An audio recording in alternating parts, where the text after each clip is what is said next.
धरती पर बड़े एलियन का हमला, पूरी की पूरी शिप धरती को तबाह करने के लिए आ चुकी है। क्या सैतम्मा और जेनास मिल करके धरती को फिर से वो हरा भरा कर पाएंगे या नहीं, जानेंगे इस एपिसोड में।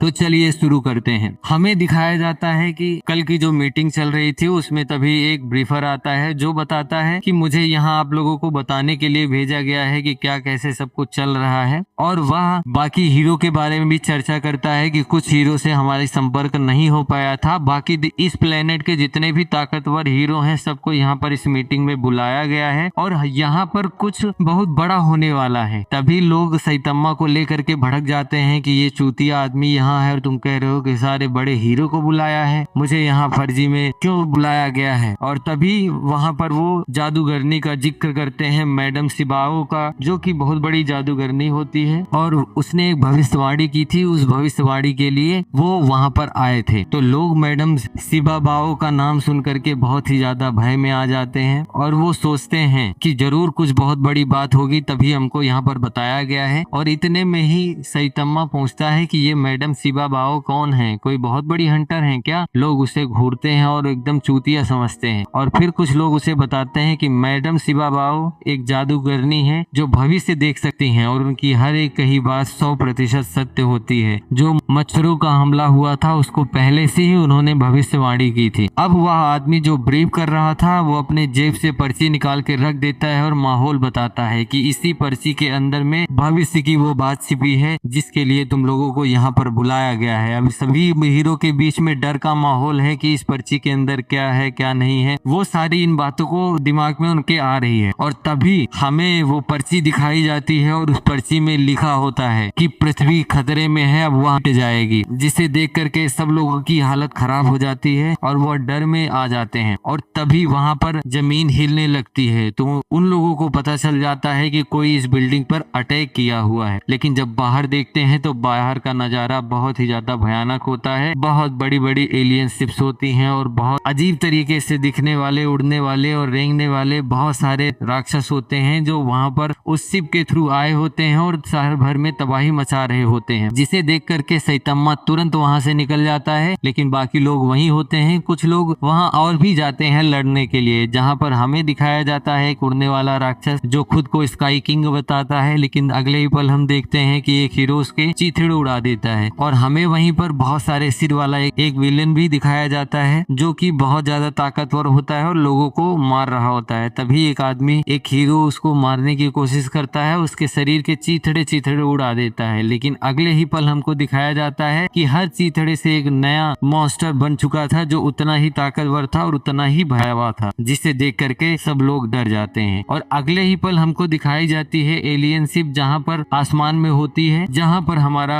सैतम्मा वहाँ पहुंच चुका है और वह उस शिप के अंदर तोड़कर घुस जाता है। अब हमें फिर से वही रीजनरेशन वाला मॉन्स्टर दिखाया जाता है जो कि तबाही मचा रहा है। उससे कई सारे हीरो अपनी पूरी ताकत के साथ में लड़ रहे होते हैं। सिल्वर फैंग भी होता है और दूसरे ए रैंक के हंटर भी होते हैं जो उसे मारने का प्रयास कर रहे थे। लेकिन उनका हर प्रयास विफल हो रहा था क्योंकि उसका शरीर काटते शरीर से वह नए मॉन्स्टर को जन्म दे रहा था। अगर सर कटता तो उड़ने वाला सर बन जाता, हाथ कटता तो एक नया शरीर बन जाता।